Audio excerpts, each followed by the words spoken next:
Hi, I'm Rochelle Potkar and the AMP's Author of the Month for July. I'm looking forward to interact with you.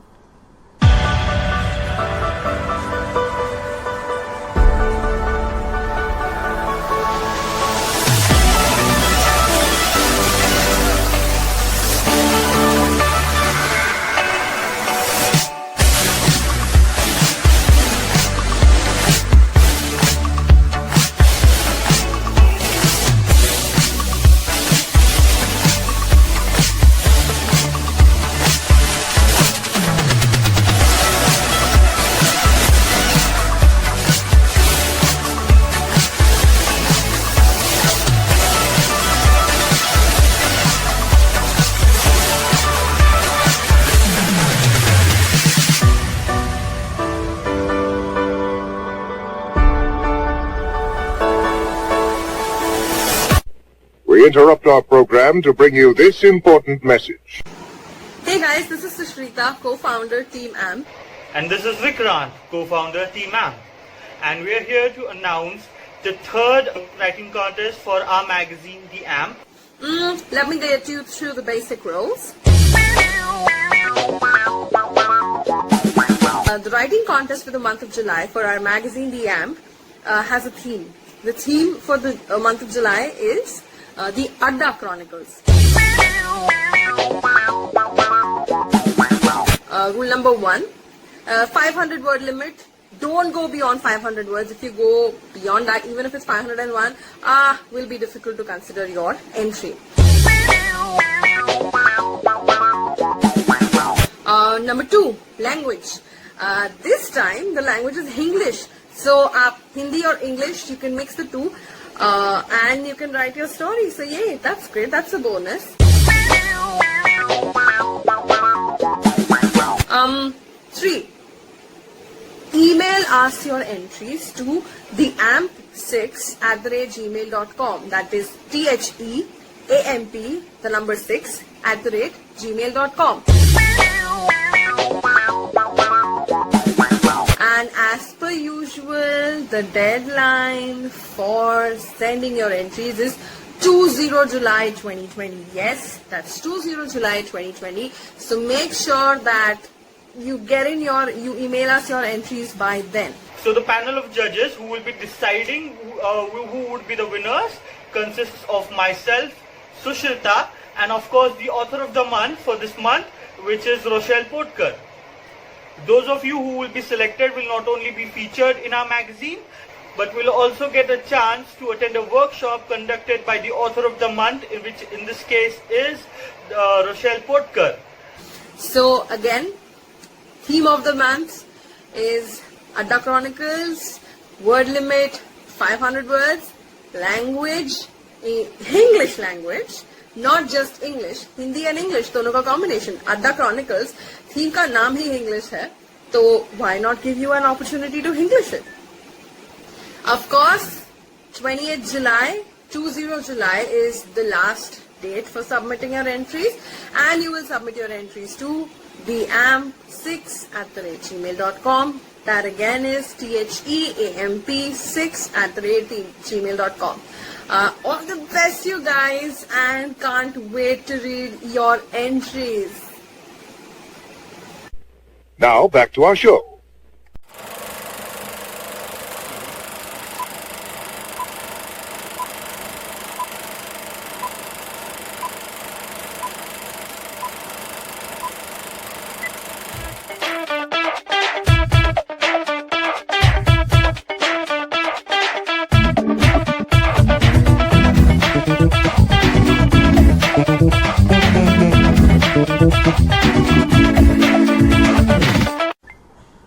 So the fortress of my solitude would be work, be it any kind of literary work, editing, writing, critiquing, curating, translating. As long as I'm working, all my life stresses vanish. This was before the lockdown, during the lockdown, and it will remain so after the lockdown.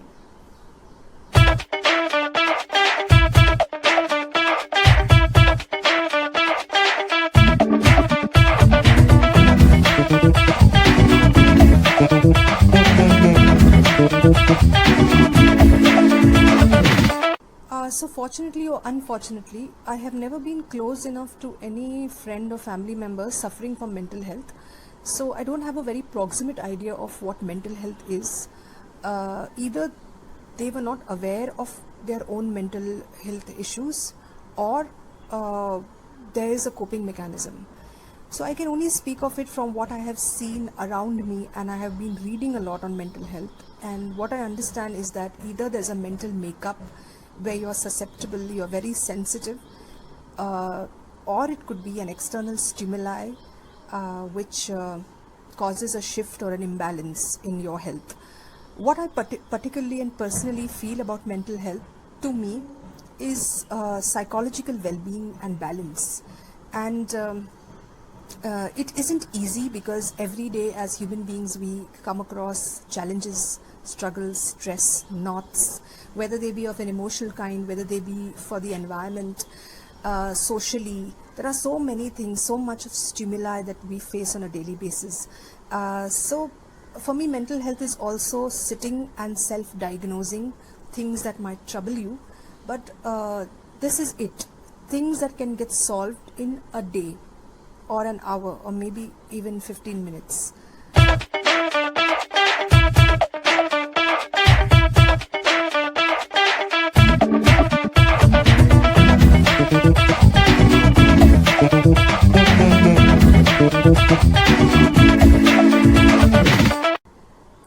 So the metaphor to describe mental health or the state of mind for me would be land.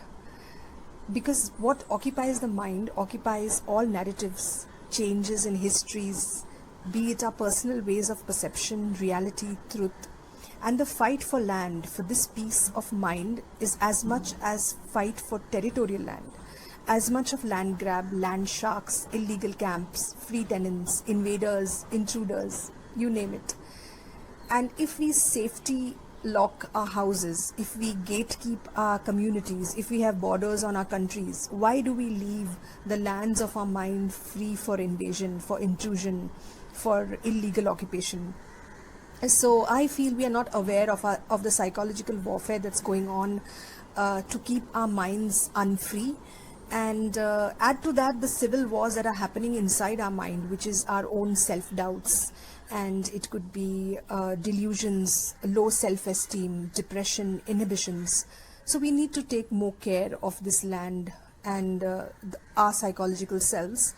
And for me, it's a very simple process of sitting down and self-diagnosing.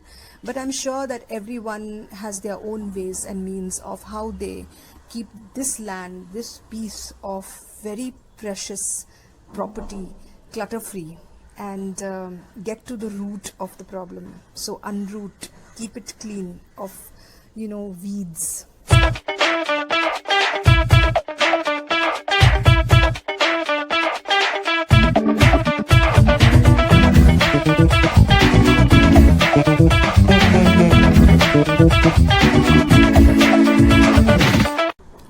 I think self-acceptance, because we fear failure, we fear rejection, and we fear making mistakes because of that. And I think that's the barrier that needs to be crossed in order to accept that you will make mistakes along the way. If life is imperfect, human beings are imperfect, the art you produce, even through processes of perfection, is going to be imperfect. And as you go along your journey as an artist, you will get better and better, but there will always be a margin of error. So I think as long as we are improving, it's all right to make mistakes. The other rigor is discipline. So discipline with respect to time, timeliness, deadlines, even the craft. I feel there's a lot of discipline required to better the craft every single day, to keep your mind open to all kinds of knowledge and stimuli, and to not close your mind to anything, to keep it really open to all polarities of thoughts, and cross-pollinations of thoughts. So yeah, the rigor comes from the intersection of these points for me.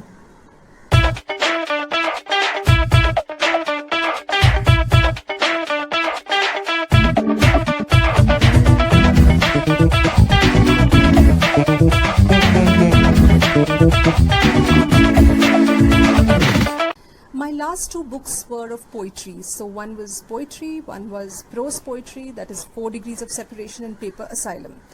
I felt that the international readers were more resonant of poetry compared to the Indian readers. But I think with my next book of short fiction, Bombay Hangovers, I might find more readers in India as well.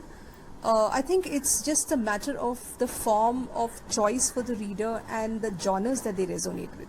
And different readers, across geographies resonate with different modes of writing and reading. So it's more for stories in India compared to poetry. Poetry is there, of course. It's niche, but not compared to stories. Internationally, it's very varied. I can't map. It could be, I don't know. There are larger pockets basically for every genre and its readings.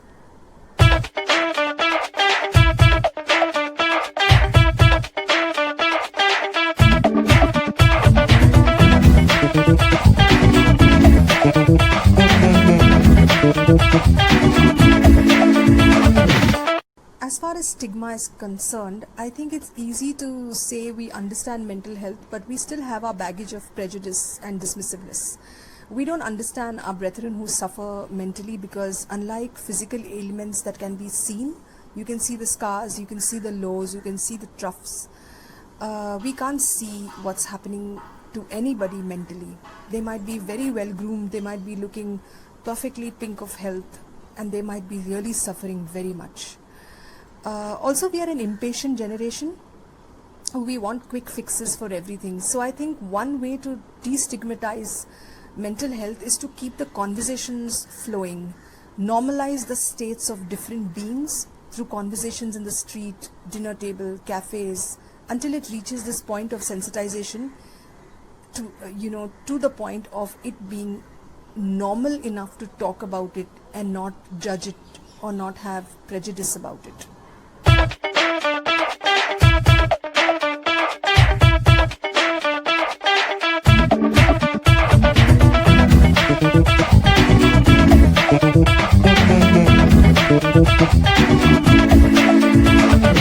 Oh, now that's such an indulgent question. But if I think about my mind, I always think about the magnificence of mind. Not just my mind, anyone's mind. And I think of it as a wild tiger.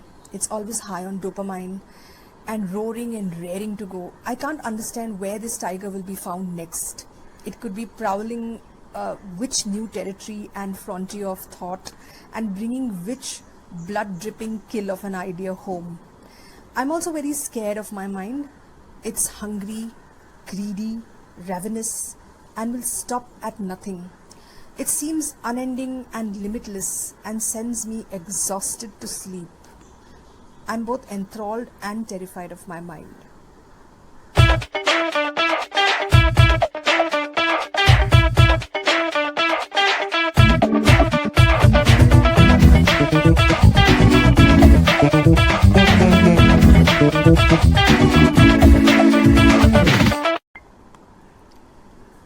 That for me would be structure, order, prose, characterization, clarity of thought, and surprise in theme, dialogue, or any ways of surprise.